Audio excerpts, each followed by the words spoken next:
여러분 삼국지라는 책을 알고 있으십니까?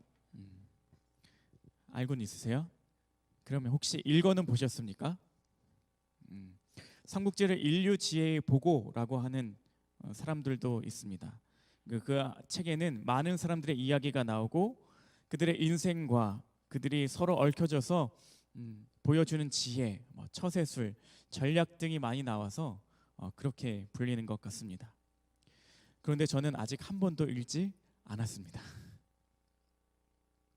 어렸을 때 삼국지라는 책을 보면 읽어야 되는데 라고 생각을 하다가 정신을 차리고 보니까 성인이 되었더라고요. 성인이 되어서 또 읽어야지 하다 보니까 책이 워낙 권수가 많다 보니까 읽을 엄두가 나지를 않더라고요. 그래서 시간이 없다라고 하는 핑계로 읽지 않고 있습니다. 그러다가 우리 큰아들을 보는데 요때쯤에 딱 읽어주면 좋겠다라고 하는 생각이 들어서 어린이를 위한 삼국지에서 5권으로 짧게 나온 게 있더라고요. 그래서 그거를 사주었습니다. 그리고 그 책을 읽고 있는 아이의 모습을 보면서 제 마음은 어땠냐면 앞으로 세상을 살아가면서 많은 사람들을 만나게 될 텐데 사람들을 알아볼 수 있고 또 지혜롭게 세상을 바라볼 수 있는 그런 아이가 되었으면 좋겠다라는 생각을 하게 되었습니다. 오늘 본 말씀의 상황은 어떠하냐면 이스라엘 사람들이 출애굽을 해서 막 가다가 중간에 모세가 죽게 되고 이제 여호수아라고 하는 사람이 이스라엘을 이끌고 이제 가나안 땅으로 들어가야 되는 상황 가운데 있습니다. 리더자가 이제 교체가 되는 그런 시기라는 것이죠. 자, 여러분은 만약 그런 상황이라면 어떠하실 것 같습니까? 여러분들이 어떤 곳에 리더자로 서야 됩니다. 그리고 그 리더자가 되기 위해서 나름대로의 부담감을 갖고 있는 시기입니다. 그때 여러분들은 무엇을 가장 먼저 하실 것 같으십니까? 여러분들이 여호수아라면 나는 무엇을 먼저 했을 것 같으십니까? 오늘 본 말씀 다시 한번 읽도록 하겠습니다. 본 말씀은 이렇게 쓰여 있습니다. 이 율법책을 내 입에서 떠나지 말게 하며 주야로 그것을 묵상하여 그 안에 기록된 대로 다 지켜 행하라. 하나님은 모세가 죽은 후에 리더자가 되는 여호수아에게 율법을 묵상하도록 요청하고 있다라는 것입니다. 사람들을 어떻게 이끌어야 될지 라고 고민하고 있을 그 여호수아에게 하나님께서 주신 명령은 무엇이냐면 네가 율법책을 묵상하고 그것을 지켜 행하라 라고 하는 그러한 말씀이셨습니다. 네가 이제 리더자로 서야 되니까 어디 가서 리더십 훈련을 받아라, 어디 가서 처세술에 대한 책을 읽어라, 어디 가서 지혜자를 찾아가서 지혜의 이야기들 듣고 와라 라고 하는 게 아니라 하나님께서 주신 명령은 무엇이었냐면 리더자로 서기 위해서 네가 율법책을 읽어야 된다. 곧 하나님의 말씀을 네가 읽어야 된다라고 이야기를 하시는 것입니다. 저에게 가장 큰 고민을 했던 때가 있었습니다. 감리교회에서 목사가 되기 위해서 꼭 거쳐야 되는 과정 가운데 하나가 무엇이었었냐면 3년 동안 담임 목회를 하든지 아니면 3년 동안 전도사로서 수련의 기간을 갖든지 결정을 해야 되는 순간이 저에게 찾아왔었습니다. 장단점이 너무나도 분명하고 그 앞에 있는 어려움들도 너무나도 명확한 조건들이었습니다. 그래서 제가 고민이 너무나도 되는 것이죠. 그래서 주변에 제가 조언을 구할 수 있는 사람들을 찾아가서 제 고민을 허심탄회하게 다 말씀을 드렸습니다. 단독 목회를 하게 되면 이런 어려움들이 좀 보이고 또 수련목을 하게 되면 이렇게 또 어려움들이 있는데 어떻게 하면 좋을까요? 이렇게 사람들에게 물어보기 시작을 했습니다. 많은 사람들이 저에게 조언을 해주었습니다. 자신의 경험과 생각, 가치관을 통해서 저에게 조언을 참 감사하게도 많이 해주셨습니다. 그런데 문제는 무엇이었냐면 내가 물어보는 사람마다 다양한 답을 주더라는 것이죠. 모든 사람들이 한 가지 답을 저에게 주었다면 저는 그 답을 선택했을 가능성이 높았을 겁니다. 그런데 문제는 이 사람 이야기해 주는 거, 저 사람이 이야기해 주는 거, 또 이 사람이 바라보는 거, 또 저 사람이 바라보는 게 너무나도 달라서 오히려 제 머릿속에서 혼란이 오기 시작을 한 겁니다. 너무나도 복잡해지게 된 거죠. 오늘날 많은 사람들이 겪고 있는 이야기이기도 합니다. 여러분들이 살아가고 있어야 되는 이 청소년의 시기가 사회에서는 내가 무엇을 공부해야 될지, 내가 무엇을 선택하고 어떤 길로 나아가야 될지 준비해야 되는 시기이기도 합니다. 그래서 이것도 해보고 싶고 저것도 해보고 싶고, 그래서 다양한 조언들을 구하는 시기이기도 할 것입니다. 그래서 아빠, 엄마, 형제, 자매, 사촌, 친구, 선배, 후배 할 것 없이 모든 사람들에게 내가 이런 것들에 대한 관심이 있고 내가 이런 고민이 있다라고 이야기할 수 있는 그러한 시기입니다. 그런데 여러분들이 겪어보셨듯이 그러한 고민을 이야기했을 때 사람마다 해주는 이야기가 너무 다릅니다. 조언해주는 이야기가 너무나도 다르다 보니까 때로는 내 입맛에 듣기 좋아하는 이야기를 들려주는 사람도 있고, 때로는 왜 저렇게 생각하지라고 이상하게 생각해야 되는 그런 이야기들도 있다라는 것이죠. 그러다 보면 여러분에게 필연적으로 찾아오는 문제가 있습니다. 머릿속이 오히려 더 복잡해진다라는 것입니다. 여호수아도 마찬가지였을 것입니다. 이스라엘을 이끌어야 되는 때가 되었습니다. 게다가 전임자가 오죽 탁월한 사람이었습니까? 제가 짧은 사회적 경험을 보았을 때도요, 전임자가 잘못했을 때 후임자로 가면 편합니다. 조금만 잘하면 사람들이 인정해주고 칭찬해줘요. 근데 전임자가 워낙 잘하는 사람 뒤에 후임자로 가면요, 그것만큼 부담스러운 게 없습니다. 조금만 못해도 엄청 못하는 것처럼 사람들이 이야기하는 그런 부담감을 안고 살아가야 되거든요. 모세라는 사람이 어떠한 평가가 있던지 간에 정말 크게 쓰임받았던 사람이잖아요. 어찌되었든 간에 지금까지 잘 이끌어 왔잖아요. 그 이후에 여호수아가 리더자로 선다라는 것 자체로 큰 부담이었을 것입니다. 그런 상황에 하나님께서 여호수아에게 주신 답은 단순했습니다. 말씀을 읽으라는 것이죠. 여러분들 삶에 복잡한 것이 있습니까? 여러분들 삶에 고민되고 걱정되고 근심거리가 있습니까? 그래서 여러분들의 머릿속이 너무나도 복잡해지고 어떤 답을 내야 될지 혼란스러울 때가 있습니까? 제가 여러분에게 강력하게 권합니다. 그럴 때 말씀을 읽으시기를 바랍니다. 여러분에게 결단해야 될 것이 있습니까? 말씀을 읽으시기를 주님의 이름으로 축원합니다.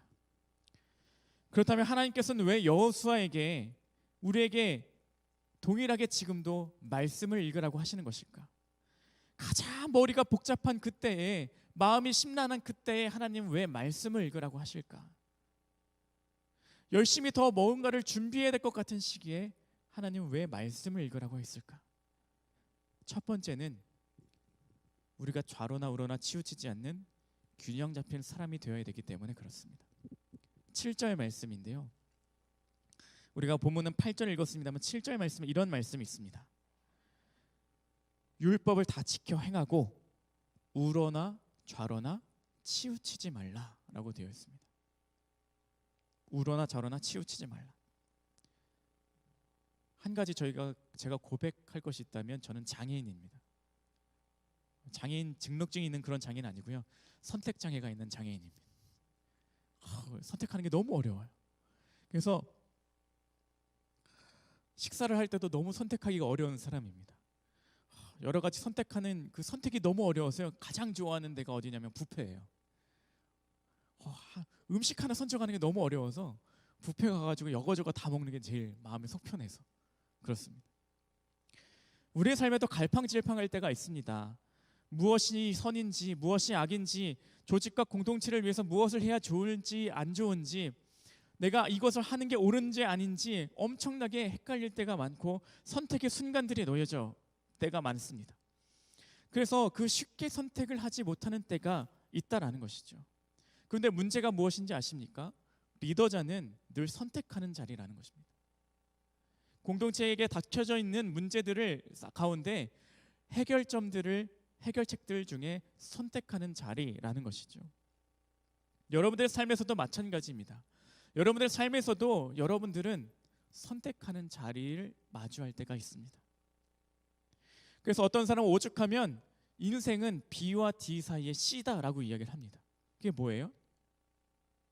birthday, B, death라고 하는 생과 죽음 사이에서 C, choice, 선택하는 거다라고 이야기하는 사람도 있습니다. 시편 1편을 보게 되면 복 있는 사람들의 조건에 대해서 이야기를 합니다. 그 중에 4절을 보게 되면 이런 말이 나옵니다.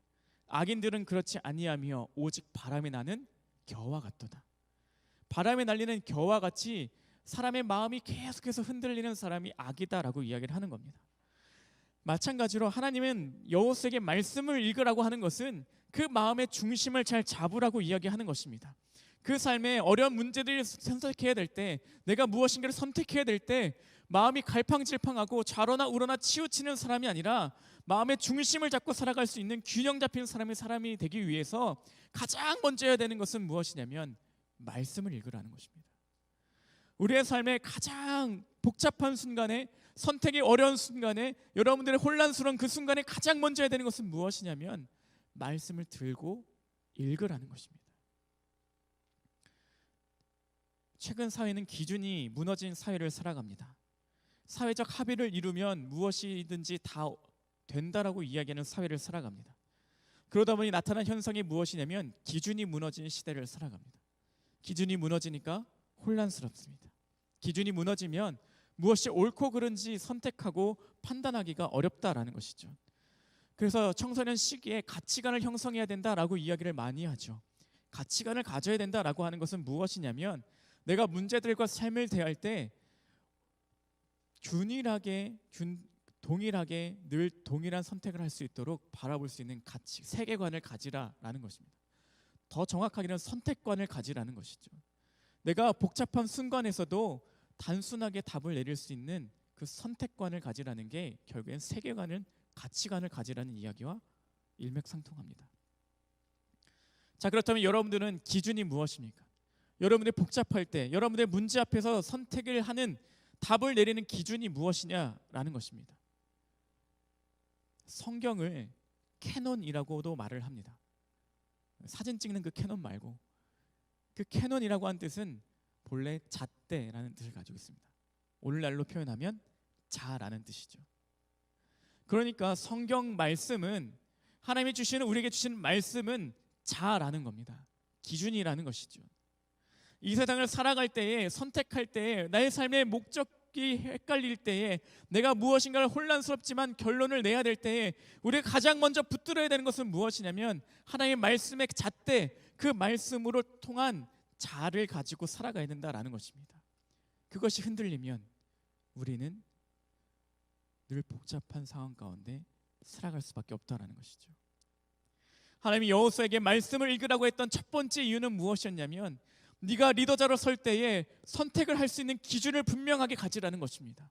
말씀을 통해서 내가 선택해야 되는 기준을 가지라라는 것입니다. 여러분들의 삶의 기준이 말씀이 되시기를 바랍니다. 여러분들의 평생에 복잡할 때에, 무엇인가를 혼란스럽지만 결정을 내야 될 때에 그 말씀이 기준이 되어서 선택하시기를 주님의 이름으로 축복합니다. 두 번째로 하나님께서 여호수아에게 말씀을 읽으라고 했던 이유는 무엇이냐면 평탄과 형통함을 얻기 때문에 그렇습니다. 자, 여러분들은 성공의 기준을 어디에다 두십니까? 돈 많이 버는 거요? 세상에 이름 좀 날리는 거요? 어떤 거에 여러분들은 성공의 기준을 두십니까? 하나님의 말씀을 묵상하고 그것을 지키면 이렇게 될 것이다 라고 말을 하셨는데, 내 길이 평탄하여질 것이며 내가 형통하리라 라고 말을 합니다. 그 평탄이 뭐고 형통은 뭐죠? 이 평탄이라고 하는 말에 해당하는 히브리어가 찰라흐라는 단어를 쓰는데 이게 앞으로 나가다라는 뜻입니다. 앞으로 나가다. 그 형통함이라고 하는 뜻에 해당하는 이 사칼이라고 하는 단어를 쓰는데 이게 뭐냐면 지혜롭게 행하다라는 뜻을 가지고 있습니다. 그러니까 평탄과 형통함은 다른 말로 하면 앞으로 나아가는 겁니다. 지혜롭게 앞으로 나아가는 것.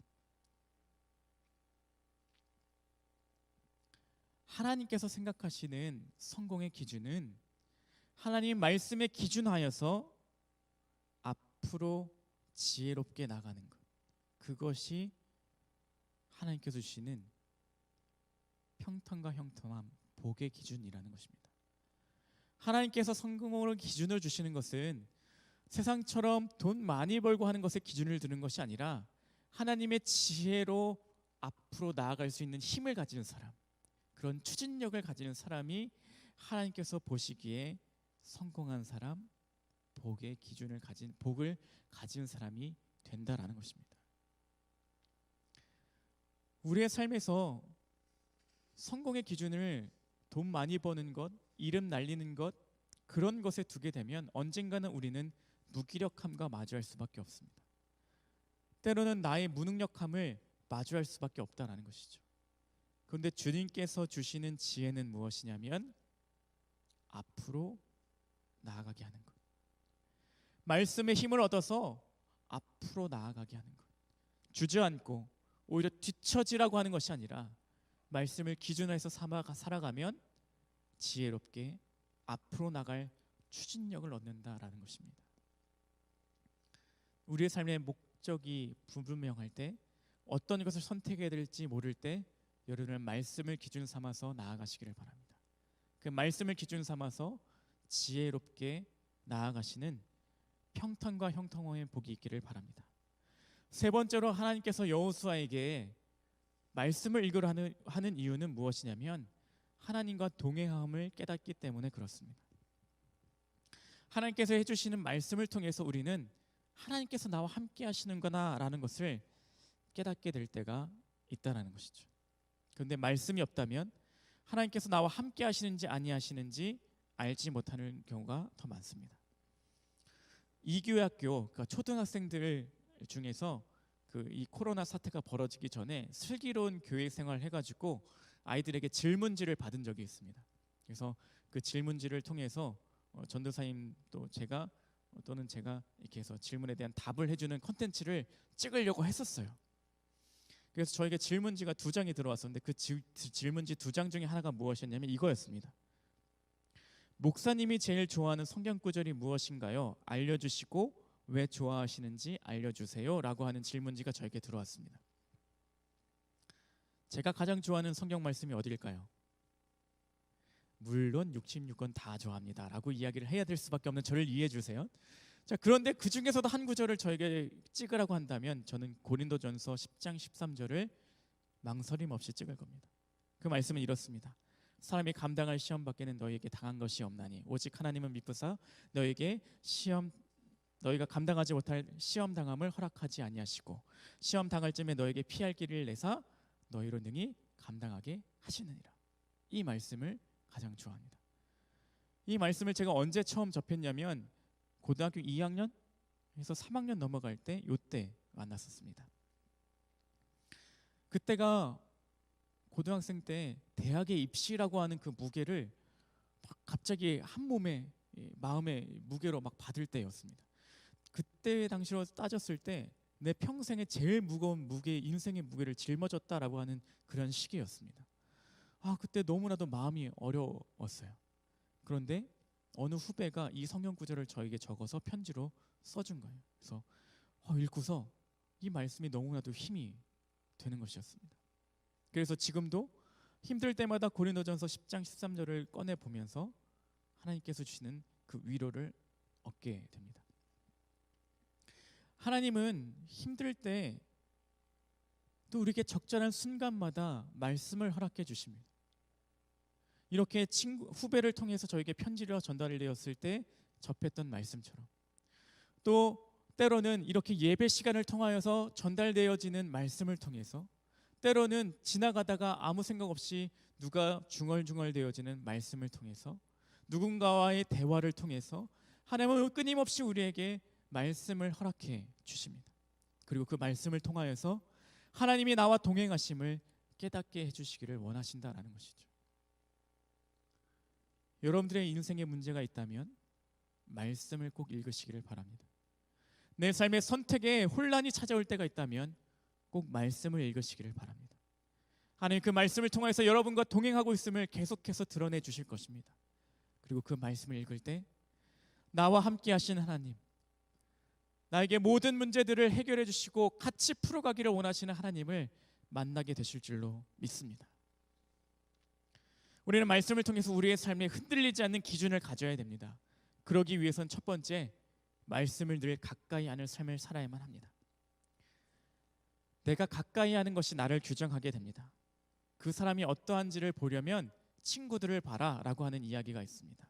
마찬가지로 그 친구, 주변 사람들을 알게 되면 그 사람을 볼 수 있다는 것이죠. 곧 내가 가까이 하는 것이 무엇인지를 바라보게 되면 나를 알 수 있다는 것입니다. 내가 말씀을 가까이 하는 사람으로 살아간다면 내 주변에는 늘 말씀이 공존하는 삶을 살아갈 것이고요. 내가 게임을 가까이 하는 사람이면 내 주변엔 항상 컴퓨터와 마우스와 게이밍 키보드와 아이패드와 여러 가지 핸드폰 게임들이 내 주변에 있고요. 내 주변에는 게임 이야기하는 친구들만 있을 겁니다. 연예인 좋아하는 친구가 있다면 내 주변에는 연예인 좋아하는 친구들만 많을 것이죠. 여러분들은 무엇을 가까이 하십니까? 말씀을 가까이 하는 사람이 되면 그 말씀이 나를 늘 둘러싸고 있음을 깨닫게 되실 겁니다. 두 번째로 우리가 살아가야 되는 삶은 무엇이냐면 지키려고 애써야 된다라는 것입니다. 이번 주 중에 목요일 큐티를 제가 이제 하는데 본문이 누가복음 6장 27절에서 38절에 대한 본문을 이제 큐티하는 날이었습니다. 그 중에 누가복음 6장 38절에 이런 말씀이 나옵니다. 너희가 헤아리는 그 헤아림으로 너희도 헤아림을 도로 받을 것이니라 라는 말씀이 나옵니다. 근데 이 본문에 어떤 내용이었냐면 원수를 사랑하라 라는 내용이 쭉 나오는 말씀이었습니다. 그런데 제가 교회 생활을 하면서 깨달은 것이 있습니다. 교회 생활을 하면서 깨달은 게 무엇이냐면 성도들은 헌금하자고 하면 헌금합니다. 예배하러 나오라고 하면 예배하러 나옵니다. 기도회 하자 그러면 기도회 나옵니다. 그런데 성도들에게 원수를 용서하십시오라고 하면 그것만은 못한다고 이야기를 합니다. 제가 교회 생활하면서 깨달은 게 그겁니다. 예배하자 그러고 헌금하자 그러고 기도하자 그러면 다 하는데 원수를 사랑하십시오라고 하면 다 그거는 못하겠대요. 다른 건 다 하겠는데 그것만은 못하겠대요. 내 죽어도 내 눈에 흙이 들어가도 저놈만은 용서를 못하겠대요. 근데 큐티 말씀, 그때 본문 말씀에 원수를 선대하고 용서하라, 축복하라까지 나옵니다.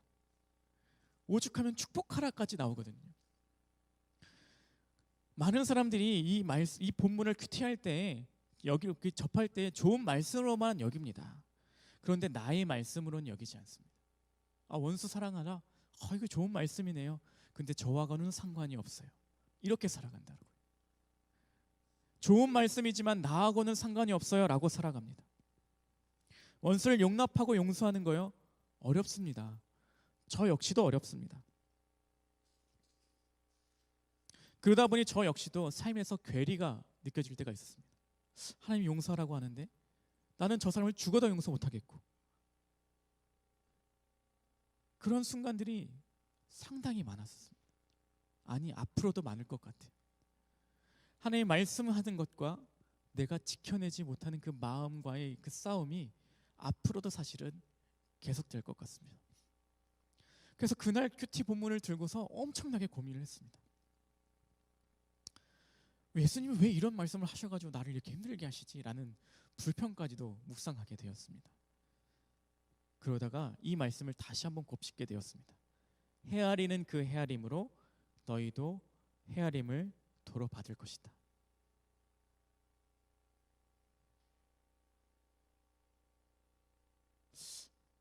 근데 이 말씀이 이렇게 받아들여지는 겁니다. 연약한 인간으로는 사람 용서하기 쉽지 않다.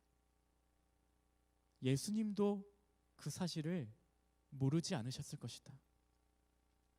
그렇다면 왜 이 말씀을 하셨을까? 우리에게 원하는 모습이 있으시구나. 우리에게 원하시는 모습은 무엇이냐면 말씀대로 살려고 하는 마음가짐을 원하시는구나 라는 것입니다. 원수를 진짜 용서하고 사랑하는 지경까지는 가지 못할지라도 예수님께서 원하셨던 모습은 무엇이냐면 그렇게라도 원수를 사랑하려고 노력하는 마음을 가지라는 것이구나. 실천하려고 말씀대로 살려고 노력하는 그 마음가짐을 우리에게 원하시는구나라는 것을 묵상하게 되었습니다. 부족하지만 실천하고자 하는 그 모습을 우리에게 원하신다라는 것입니다. 오늘 우리는 여전히 죄인이기 때문에 실패할 수 있습니다. 여전히 미워할 수도 있습니다. 말씀대로 살아가는 것이 어려울 수도 있습니다. 그렇지만 하나님께서, 주님께서 우리에게 원하시는 것은 무엇이냐면 그 말씀대로 살려고 노력하는 것, 그 말씀대로 읽고 그대로 실천하려고 노력하는 자세를 우리에게 원하신다라는 것입니다. 말씀대로 실천하기가 얼마나 어려운데요. 그런데 그 말씀대로 실천하는 것보다 실천하려고 노력하는 삶, 그 삶을 우리에게 진정으로 원하고 있다라는 것입니다. 그렇게 실천이 이루어질 때 진정으로 그 말씀대로 실천할 날이 우리에게 올 것이기 때문에 그렇습니다. 죄송하지만 제 고등학교 때 이런 생각을 했었습니다. 고등학교 때 제가 그런 생각을 좀 많이 했는데,